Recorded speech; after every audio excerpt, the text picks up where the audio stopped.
নমস্কাৰ সকলোকে মই চেনেললৈ স্বাগতম জনাইছোঁ আৰু বৰ্তমান আছোঁ আমাৰ মামাৰ ঘৰত আৰু আজি কিছু কথা মনলৈ পৰিছে যেতিয়া আমাৰ স্কুলত পঢ়ি আছিলোঁ যেতিয়া পঢ়ি আছিলোঁ মামাহঁত যায় মামা গৈ পিনি তেতিয়া গৰম বন্ধ বা যেতিয়া ছামাৰ ভেকেশ্যন বা যেতিয়া উইণ্টাৰ ভেকেশ্যন হয় তেতিয়া লৈ আহেগৈ আৰু গোটেই মাহটো আমি ইয়াত থাকোঁ আৰু এইখন ঘৰতে মানে আধা জীৱন থকা বুলি ক'ব লাগিব আৰু ইয়াত বহুতখিনি স্মৃতি বা মেমৰি সোমাই আছে। আজি ভাল লাগিছে, সকলোৱে আছোঁ, লগত ভণ্টিহঁত আছে আৰু মামাহঁত ভিতৰত আছে বাৰু। আজি ভাল লাগিছে, সেই দিনবিলাকলৈ আজি মনত পৰিছে, ঘূৰি গৈছোঁ। কি ধুনীয়া আছিলে। এইফালে দেখাবলৈ চেষ্টা কৰিছোঁ, এইফালে পুখুৰী আছে, এইফালে দুইফালে দুটা পুখুৰী আছে। যেতিয়া মাছ সিঁচে তেতিয়া লগত মানে থাকোঁ, যেতিয়া মাছ ধৰা এটা যিটো মানে অভিজ্ঞতা, সেইটো এটা ইয়াত থাকি বিৰাট ভাল লাগে।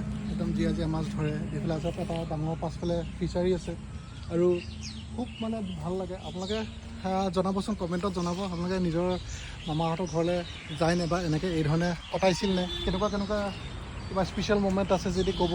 এইফালে চব এইডোখৰতে এজোপা জামুক আছিলে, এতিয়াও আছে জামুক আছিলে, আমি তেতিয়া জামুক পাৰি খাইছিলোঁ। আম গছ এজোপা আছিলে, এইকণত দেখাই দিয়া আম গছ এজোপা আছিলে, এয়া আম খাইছিলোঁ। এইফালে কঁঠাল আছিলে, এইডোখৰতে বগী জামুক এজোপা আছিলে, খালি এতিয়া বগী জামুকজোপা গছজোপা নাই, খালি এয়া চিৰিটি কিবাকিবি বনাই দিয়া হ'ল। মানে এটা ধুনীয়া পৰিৱেশ। জলফাই খাইছিলোঁ, বগৰী খাইছিলোঁ। মানে সেই বস্তুখিনি আজি এটা বহি আছোঁ আগফালে, বহি থাকোঁতে ভাবিলোঁ ভিডিঅ' আকাৰত, আমি যিহেতু ভিডিঅ' বনাই থকা মানুহ, ভিডিঅ' আকাৰত বোলো আপোনালোকক যিখিনি মমেণ্টছখিনি আপোনালোকৰ লগত শ্বেয়াৰ কৰোঁ বুলি ভাবিলোঁ। গতিকে এয়াই হ'ল আমাৰ ককা ঘৰ, একচুৱেলি মামা ঘৰ, মামা দুজন আৰু মাহী আছে আৰু আমাৰ মায়ে ডাঙৰ। আৰু এই ধৰণে দেখাবলৈ চেষ্টা কৰিলোঁ, অলপ আপোনালোকৰ লগত শ্বেয়াৰ কৰিবলৈ চেষ্টা কৰিলোঁ।